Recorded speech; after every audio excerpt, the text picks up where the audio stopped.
السلام علیکم. انشاءاللہ جزاک اللہ خیر. ان کے بعد بھی عمر فاروق امان اللہ دعائیں کے ترجمہ پیش کریں گے. السلام علیکم ورحمۃ اللہ وبرکاتہ. الحمدللہ رب العالمین والصلاۃ والسلام علی رسولہ الکریم. اما بعد.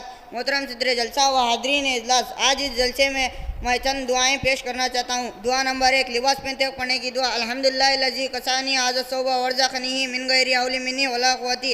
سب تعریفیں اللہ کے لیے ہے جس نے مجھے کپڑا پہنایا، کسی طاقت اور کسی قوت کے بغیر مجھے عطا کیا. آئینہ دیکھتے ہوئے پڑھنے کی دعا. اللہم احسنت خلقی فاحسن خلقی. اے اللہ تو نے میری بناوٹ اچھی بنائی، بس میری سیرت اور عادت کو بھی اچھی بنا دے. گھر میں داخل ہونے کی دعا. بسم اللہ ولدنا بسم اللہ خرجنا وعلی آل ربنا توکلنا. اللہ کے نام کے ساتھ گھر میں داخل ہوتا ہوں اور اللہ کے نام کے ساتھ گھر سے باہر نکلتا ہوں. اپنے رب اللہ پر بھروسہ کرتا ہوں. گھر سے باہر نکلتے ہوئے پڑھنے کی دعا. بسم اللہ توکلت علی اللہ لا حول ولا قوۃ الا باللہ. اللہ کے نام کے ساتھ میں نے اللہ پر بھروسہ کیا اور اللہ کی مدد کے بغیر نہ کسی چیز سے بچنے کی طاقت ہے نہ کچھ کرنے کی. چھینک کے آداب. الحمدللہ سب تعریفیں اللہ کے لیے ہے. پھر چھینک سننے والا یہ کہیں یا رحمک اللہ، اللہ تمہیں ہدایت عطا فرمائے. پھر چھینکنے والا یہ کہیں یا ہدیکم اللہ واسلام. انسان بنتا ہے.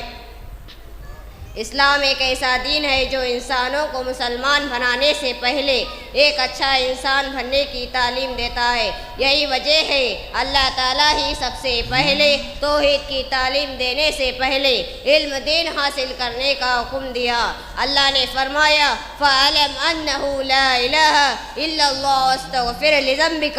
فرمایا پہلے جان لو یعنی علم حاصل کر لو اللہ کے علاوہ کوئی معبود نہیں ہے. ویسے میں یہ نہیں کہنا چاہتا صرف دین کا علم حاصل کرو، دنیا کا علم حاصل نہ کرو. موجود حالات میں ایک مسلمان کے لیے بنیادی علم تمام حاصل کرنا بھی بہت ضروری ہے. ڈاکٹر بنو، انجینئر بنو، لائر بنو، جو موجودہ دنیاوی تعلیم تمام حاصل کرنا بھی آج ضروری ہے. اس کو ظاہر حاصل کر لو، مگر اس کا یہ مطلب نہیں ہے کہ آپ دنیاوی تعلیم سے دور ہو جاؤ، اللہ کے مقصود سے دور ہو جاؤ، اللہ کے نبی کی تعلیمات سے دور ہو جاؤ. علم دین اور دنیاوی علم کا اہم فرمان ہے کہ علم سے انسان بنتا ہے اور ایک انسان اللہ اور رسول کی تعلیمات سے دور ہو سکتا ہے الا ماشاء اللہ. علم دین دوری کا نتیجہ ہم نے دیکھا ہے کہ آج ایسے پڑھے لکھے ہیں مگر ڈاکٹرز ہیں، انجینئرز ہیں، مگر آج ان سے پوچھو پہچان کے کتنے ارکان ہیں، ایمان کے کتنے ارکان ہیں. دین کی بنیادی معلومات سے بھی آج یہ لوگ لا علم ہے. ان سے پوچھو، ان کو اس بات کا پتہ ہی نہیں ہے کہ اسلام علم دین نصیحت کا ذریعہ ہے، علم دین کامیابی کی رہے ہیں، علم دین رب کو راضی کرنے کا حکم ہے، علم دین نبی کی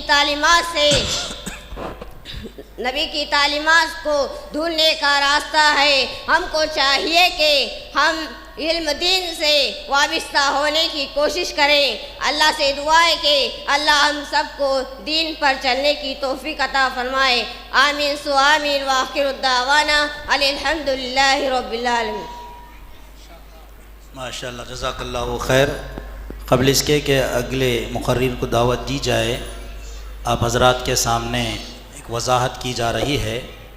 الحمدللہ تمام علماء کرام کے لیے ہمارے جناب عبدالباقی صاحب کے جانب سے کھانے کا اہتمام کیا گیا ہے. آپ علماء کرام عشائیہ کی دعوت میں شرکت فرما کر انہیں شکریہ ادا کرنے کا موقع عنایت فرمائیں. ان کے علاوہ تمام مدرسے کے طلباء اور طالبات کے لیے اور تمام حاضرین کے لیے جناب نذیر احمد صاحب کے جانب سے کھانے کا انتظام رہے گا. لہٰذا آپ تمام سے گزارش ہے کہ آپ کھانا کھا کر کے اطمینان کے ساتھ تشریف لے جائیں.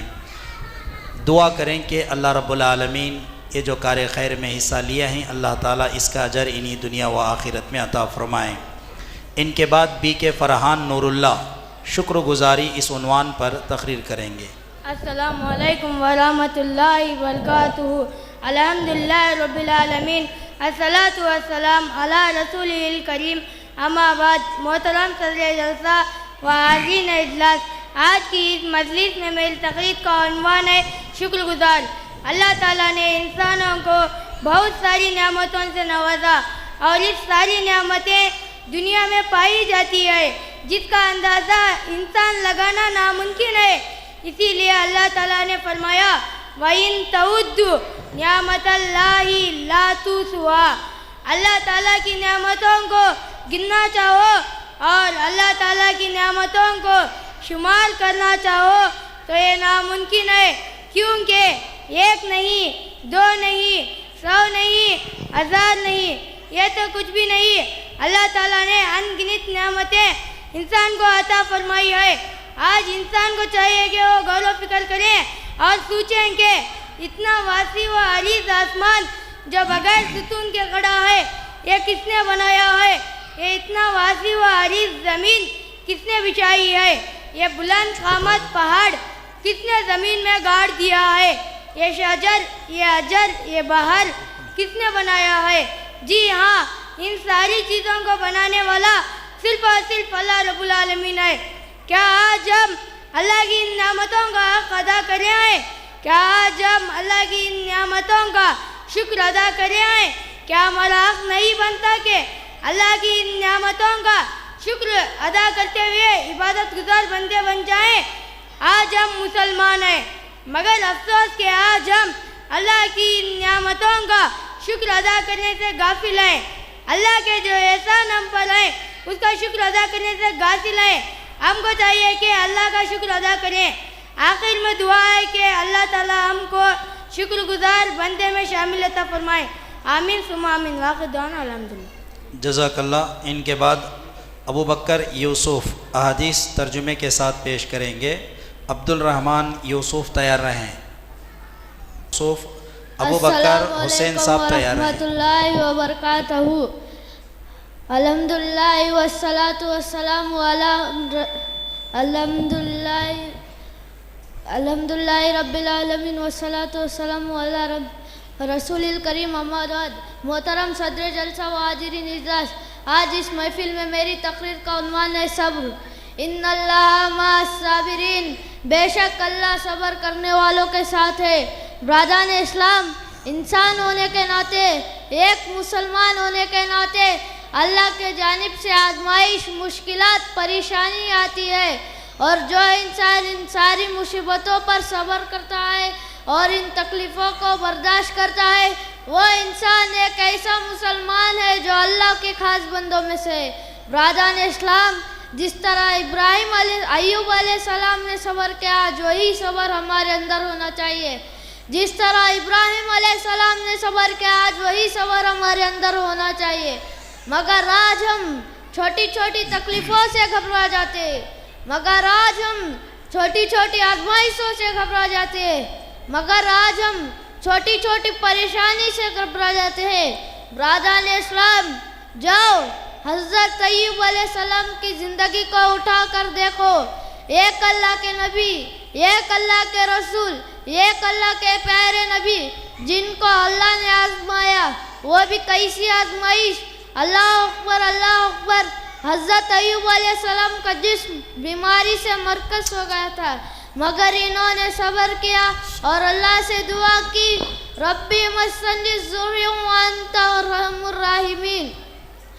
لیکن صبر کا تعامل تامیز رکھے اور صبر کی عادت اپنے اندر رکھنے کی کوشش کرے۔ السلام علیکم۔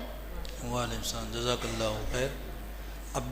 ابو بکر حسین صاحب، دوزخ کا ایک نظارہ۔ ان کے بعد انفال قاسم۔ السلام علیکم ورحمۃ اللہ وبرکاتہ۔ الحمدللہ رب العالمین، الصلاۃ والسلام علی رسول الکریم، اما بعد۔ قابل احترام صدر جلسہ، دیگر حاضرین اجلاس و حاضرات، آج کی اس اجلاس میں میری تقریر کا عنوان ہے دوزخ کا ایک نظارہ۔ عالمہ، خواب میں ایک دن اللہ کی طرف سے ہمارے رسول کو دوزخ کا نظارہ کرایا گیا۔ آپ نے اس کے اندر جہاں بہت سے گنہگار قسم قسم کے داغوں میں گرفتار دیکھے، وہاں آپ نے پہلی زمانے کی ایک عورت کو بھی دیکھا کہ بہت ہی بری طریقے سے جہنم کے عذاب میں گرفتار دیکھے۔ وہاں آپ نے پہلی زمانے کی ایک عورت کو بھی دیکھا کہ وہ بہت ہی بری طریقے سے جہنم کے عذاب میں مبتلا ہے، آگ میں جل رہی ہے، جس کی چیخوں پکاروں نے دوسرے جہنمیوں کی تکلیف کو اور بڑھا رکھا ہے۔ آپ نے دوزخ کے دروگاہ سے پوچھا یہ عورت کون ہے اور کن اعمالوں کی سزا میں ان عذابوں میں گرفتار ہے؟ دوزخ کے دروگاہ نے جواب دیا اس عورت کا بڑا گناہ یہ ہے یہ اللہ کی بے زبان مغلوب پر ظلم کرتی، جس کی تفصیل یہ ہے اس کے وہاں ایک بلی تھی۔ ایک دن اس کے دماغ میں ایک خیال آیا کہ اس بلی کو پکڑ اور باندھ دیا جائے، چنانچہ اس نے ایسا کر ڈالا کہ بلی کو پکڑ اور اس کو رسی سے بہت مضبوط باندھ دیا اور اس کا کھانا پینا بالکل بند کر دیا۔ بلی کو ایسے حالات میں رات دن رہنا پڑا مگر اس کے دل پر اس کی تکلیف کا ایک ذرا برابر بھی اثر نہ ہوا۔ پھر دوسرے دن بھی ایسے حالات میں گزر گیا، بھوک اور پیاس کی وجہ سے بلی میاؤ میاؤ کرتی رہی مگر اس کے دل پر اس کی تکلیف کا ایک ذرا برابر بھی اثر نہ ہوا۔ پھر تیسرے دن بھی ایسے حالات میں گزر گیا مگر یہ نہ اس بلی کو آزاد کرنے کے لیے تیار ہوئی اور نہ اس کے سامنے کھانا پینا رکھا۔ آخر نتیجہ یہ ہوا وہ بلی اسی طرح بھوک اور پیاس کی وجہ سے تڑپ تڑپ کر مر گئی مگر اس کے دل پر اس کی تکلیف کا ایک ذرا برابر بھی اثر نہ ہوا۔ آج جو کچھ آپ دیکھ رہے ہیں یہ اسی گناہ کی سزا ہے۔ اے لوگوں، اس سے آپ کو معلوم ہونا چاہیے کہ اللہ کی مغلوب پر ظلم کرنا کتنا بڑا گناہ ہے، خاص طور پر بے زبان مغلوب پر اس ظلم کے ستم مودانو اتنا بڑا گناہ ہے، اس کی سزا نہ صرف آخرت میں ہی ملے گی بلکہ دنیا میں بھی اس کا برا نتیجہ سامنے آئے گا۔ آپ سے وعدہ کرو ہم کسی کو بھی کسی بھی طرح کی تکلیف میں نہیں ڈالیں گے انشاءاللہ۔ السلام علیکم۔